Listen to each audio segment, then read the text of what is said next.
Assalamualaikum warahmatullahi wabarakatuh. Apa kabar semuanya? Sehat selalu dan mari terus menuntut ilmu. Pada video kali ini akan disampaikan tentang pendidikan Islam.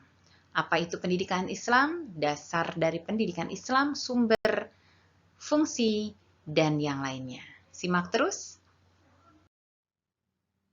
Pendidikan dalam bahasa Arab dikenal dengan beberapa istilah. Di antaranya adalah tarbiyah, taklim, tadris, takdib, dan tazkiyah. Nah, yang paling populer atau yang paling banyak digunakan adalah kata tarbiyah. Berdasarkan Dedeng Rosidin, istilah dari kata tarbiyah ini mempunyai banyak makna. Di antaranya adalah ghaza, yaitu memberi makan atau memelihara. Ahsanul qiyami alaihi wa walihi, baiknya pengurusan dan pemeliharaan. Selanjutnya ada namaha wa zadaha, mengembangkan dan menambahkan. Kemudian makna lain dari tarbiyah atau pendidikan adalah atama wa aslaha, menyempurnakan dan membereskan. Yang terakhir adalah allautuhu, meninggikan. Setelah secara singkat tadi menyampaikan tentang arti kata atau secara harfiah atau secara lugawi tentang kata pendidikan, maka sekarang kita akan membahas tentang secara definisi apa itu pendidikan Islam. Sebelumnya mari kita bedakan terlebih dahulu apa itu pendidikan Islam dan apa itu pendidikan agama Islam. Tentu ini berbeda, jangan sampai disamakan sebab kata pendidikan agama Islam lebih merujuk kepada materi ajar. Kalau di pendidikan dasar menengah adalah mata pelajaran pendidikan agama Islam, sementara untuk di perguruan tinggi adalah nama mata kuliah, yaitu mata kuliah pendidikan agama Islam. Isinya tentu materi-materi tentang nilai-nilai, tentang hal-hal ajaran-ajaran dari agama Islam itu sendiri. Nah, untuk pendidikan Islam tentu lebih luas daripada pendidikan agama Islam. Apa itu pendidikan Islam? Istilah yang dikenal adalah Islamic education. Is a system of education which enable a man to lead his life according to the Islamic ideology, so that he easily mold his life in accordance with tenets of Islam. Pendidikan Islam adalah satu sistem pendidikan yang memungkinkan seseorang dapat mengarahkan kehidupannya sesuai dengan ideologi Islam, sehingga dengan mudah ia dapat membentuk hidupnya sesuai dengan ajaran Islam. Sementara ada juga yang mendefinisikan pendidikan Islam adalah bimbingan terhadap pertumbuhan rohani dan jasmani menurut ajaran Islam dengan hikmah mengarahkan, mengajarkan, melatih, mengasuh, dan mengawasi berlakunya semua ajaran Islam. Pada prinsip dari slide ini, bahwa untuk melaksanakan sistem pendidikan tentu harus didasari dari ideologi yang dianut oleh orang yang akan menyelenggarakan pendidikan itu sendiri. Muhammad Fadil Al-Jamali menyampaikan terminologi untuk pendidikan Islam adalah upaya mengembangkan, mendorong, serta mengajak manusia untuk lebih maju dengan berlandaskan nilai-nilai yang tinggi dan kehidupan yang mulia, sehingga terbentuk pribadi yang sempurna, baik yang berkaitan dengan akal, perasaan, maupun perbuatan. Sementara berdasarkan Umar Muhammad Al-Taumi Al-Saibani, menyatakan bahwa pendidikan Islam adalah proses mengubah tingkah laku individu pada kehidupan pribadi, masyarakat, dan alam sekitarnya dengan cara mengajarkan sebagai satu aktivitas asasi dan sebagai profesi di antara profesi-profesi asasi dalam masyarakat. Berdasarkan beberapa terminologi atau definisi sebelumnya, saya akan menyodorkan satu terma atau satu definisi tentang pendidikan Islam. Pendidikan Islam adalah upaya membantu seseorang untuk dapat tumbuh kembang aspek jasmani, rohani, dan akalnya dengan cara mengasuh, membimbing, mengarahkan, mengajarkan, melatih, dan mengawasi agar terbentuk pribadi yang lebih sempurna sesuai dengan nilai-nilai ajaran Islam. Lebih sempurna di sini tentu ditekankan bahwa ketika anak-anak tumbuh kembang, maka akan ada proses secara tahap demi tahap perkembangan dan pertumbuhan seluruh aspek yang ada di dalam tubuhnya, yaitu ada jasmani, rohani, dan akalnya. Ketika jasmani telah diarahkan, diajarkan, dilatih, begitu ya, untuk menjadi manusia dengan jasmani yang sehat, yang terampil, tentu akan lebih sempurna ketika melakukan suatu kegiatan atau pekerjaan yang memang dikuasainya atau sesuai dengan kompetensinya. Begitupun dengan rohani. Rohani yang ditempa terus, dibimbing terus, dilatih terus tentu akan menjadi lebih sempurna. Tentu untuk menekankan kepada nilai-nilai tauhid, nilai-nilai keimanan, ketakwaan kepada Allah Subhanahu wa Ta'ala, Sang Pencipta seluruh sekalian alam. Dan ketika akal manusia diajari melakukan satu pembelajaran, tentu akan lebih sempurna sehingga dapat digunakan untuk belajar, untuk menambah pengetahuan, sehingga dengan pengetahuannya tersebutlah manusia akan lebih memiliki kemampuan secara profesional yang akan berguna bagi dirinya dan bagi masyarakat di sekitarnya. Selanjutnya adalah apa tujuan dari pendidikan Islam. Ahmad Tafsir yang mengutip dari Eliot dan Du Bois menyatakan tujuan pendidikan hendaknya diambil dari pandangan hidup. Sebagaimana yang sudah disampaikan tadi dalam definisi pendidikan Islam, bahwa untuk pendidikan itu harus diambil dari ideologi yang diyakini. Oleh karena itu, bila pandangan hidup kita adalah Islam, maka tujuan pendidikan Islam haruslah diambil dari ajaran Islam. Maksudnya adalah tujuan dari pendidikan ini harus diarahkan kepada nilai-nilai ajaran yang ada di dalam agama Islam. Kemudian tujuan pendidikan adalah untuk mencapai manusia yang bertakwa. Ini sebagaimana yang disampaikan oleh Kutub, gitu ya. Untuk manusia yang bertakwa, yaitu yang selalu beribadah kepada Allah, manusia yang menuruti ajaran-ajaran Allah dan menjauhi larangannya. Kemudian juga tujuan dari pendidikan Islam adalah untuk mewujudkan, membantu manusia yang memenuhi syarat untuk menjadi khalifah Allah di muka bumi. Selanjutnya, untuk menjadi khalifah di muka bumi tentu harus bekerja sesuai dengan kehormatan yang diberikan oleh Tuhan kepada manusia. Tidak boleh manusia itu turun derajatnya dari derajat kemanusiaan kepada tingkat derajat yang lebih bawah dari itu. Ibnu Khaldun menyatakan dalam bentuk hayawan atau derajat yang rendah adalah sama dengan atau identik dengan binatang.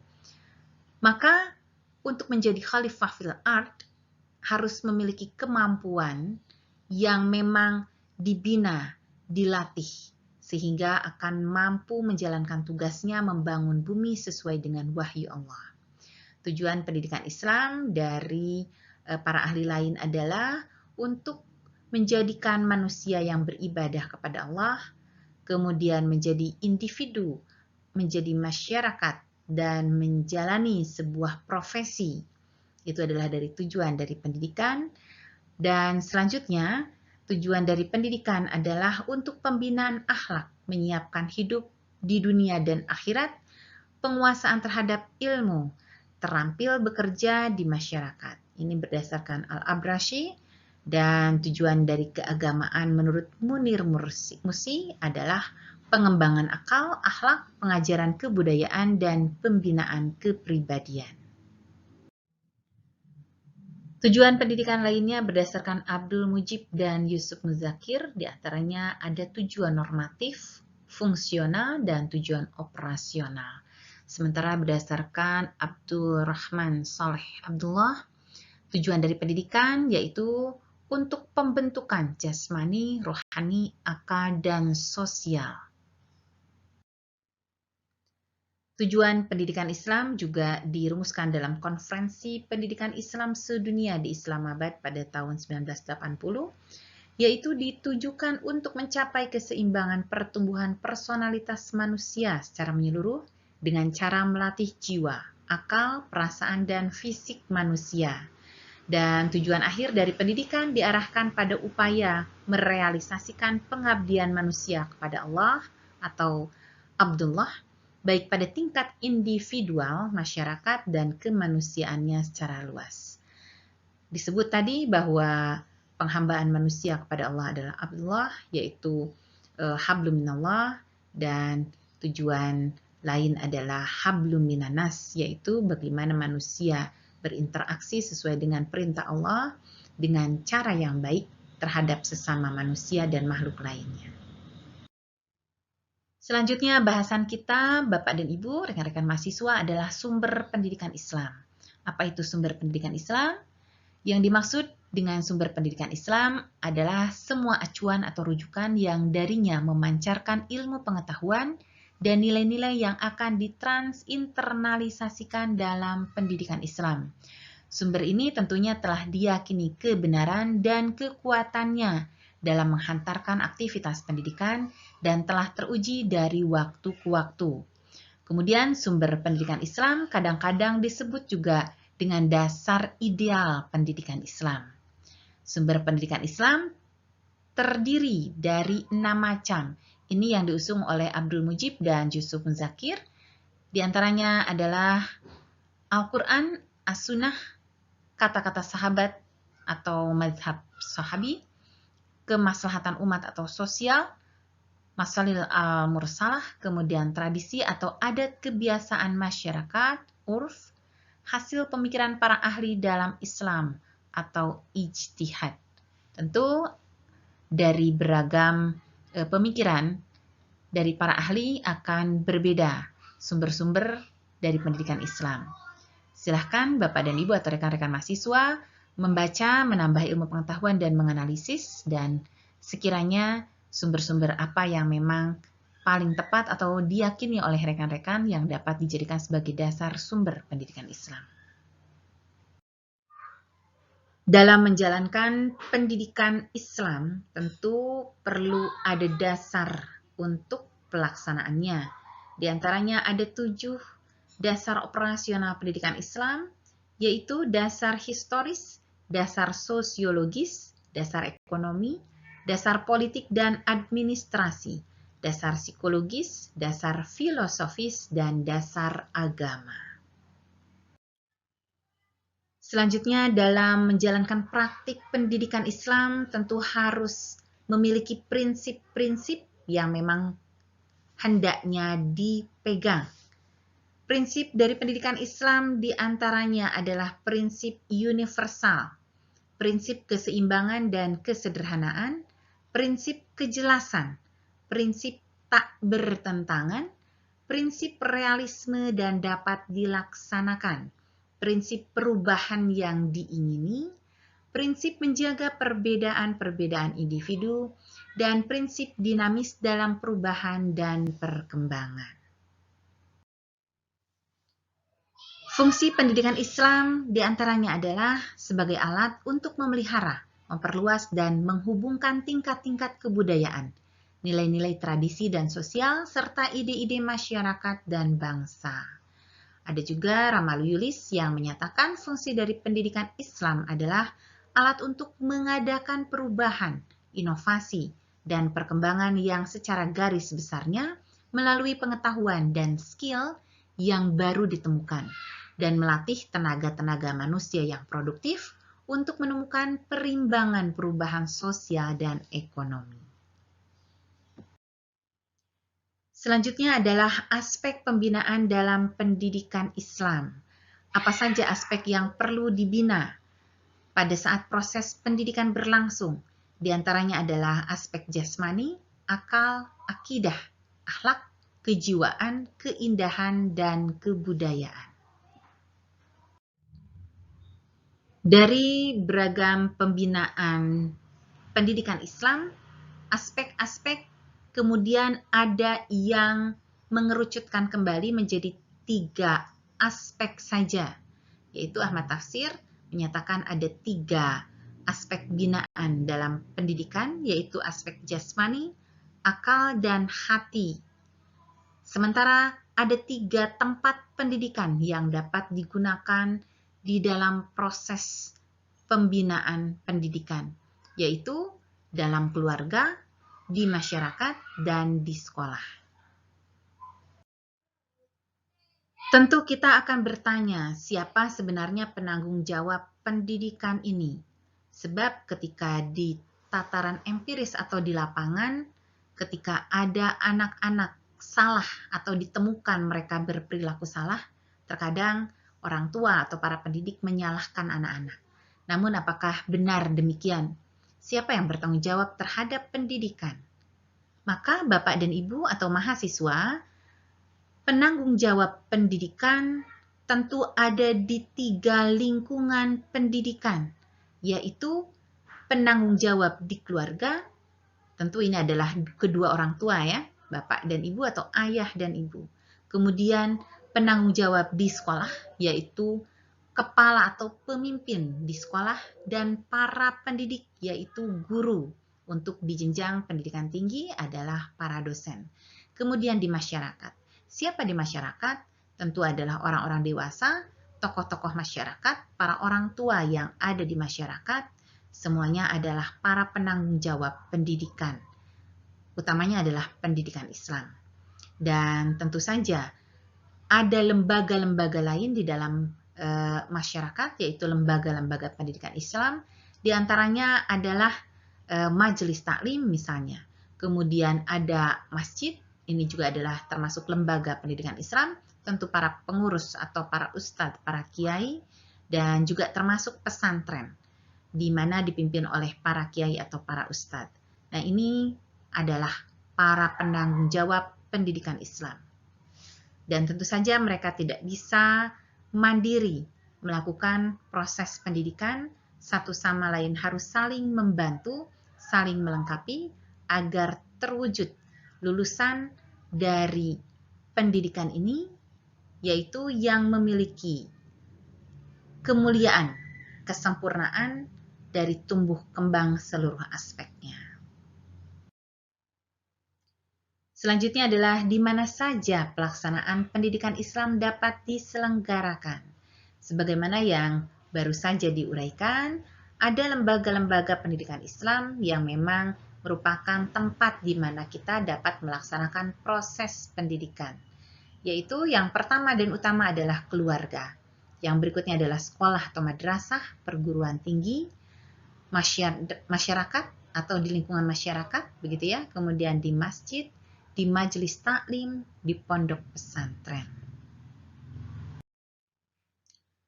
Proses pendidikan Islam dilakukan sepanjang hayat, sebagaimana bahwa menuntut ilmu merupakan wajib bagi setiap muslim dan muslimat.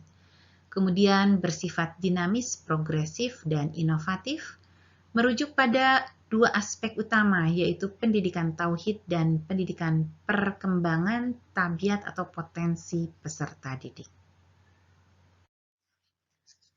Apabila rekan-rekan mahasiswa atau Bapak Ibu menemukan pertanyaan, apakah tujuan pendidikan Islam bertolak belakang dengan tujuan pendidikan nasional? Sebagaimana kita ketahui bahwa dalam melaksanakan satu proses pendidikan, tentu harus didasari dari ideologi yang dianut oleh masyarakat di mana pendidikan akan diselenggarakan.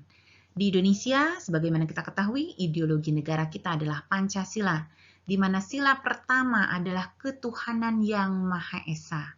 Di mana kita ketahui bahwa dengan mengakui, meyakini, mengimani bahwa Tuhan yang Maha Esa menjadi dasar dari seluruh sila yang ada di dalam ideologi negara, atau dengan kata lain bahwa sila pertama merupakan core atau inti dari seluruh sila yang ada, dan di dalam Undang-Undang Sisdiknas nomor 20 tahun 2003 dinyatakan bahwa tujuan pendidikan Islam adalah mengembangkan potensi peserta didik.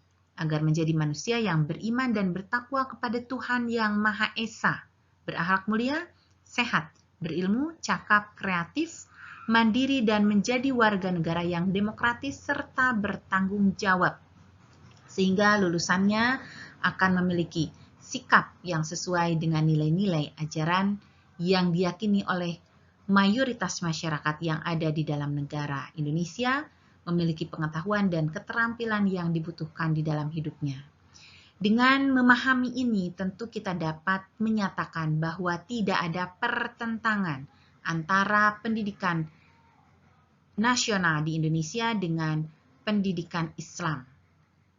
Oleh karena itu, Bapak dan Ibu, ketika kita mendengar apakah ada perbedaan dengan pengetahuan ini, tentu kita dapat memberikan jawaban yang pasti.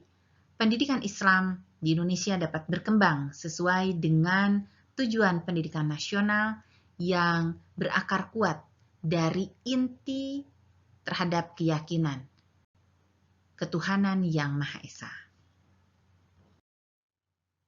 Demikian sekilas uraian tentang pendidikan Islam, dasar, sumber, prinsip, dan yang lainnya. Silahkan direkomendasikan untuk banyak membaca dari beragam buku yang disusun oleh para ahli tentang pendidikan Islam tentunya, sehingga Bapak dan Ibu, rekan-rekan mahasiswa dapat menambah wawasan yang lebih luas dan kemudian dapat memilah mana yang sekiranya memang sesuai dengan apa yang Bapak Ibu pahami dan dapat diimplementasikan dari teori-teori yang dikembangkan oleh para ahli tersebut. Perbedaan adalah sunatullah.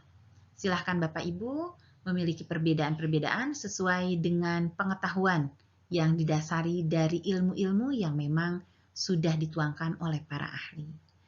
Selamat menuntut ilmu dan semoga bermanfaat. Wassalamualaikum warahmatullahi wabarakatuh.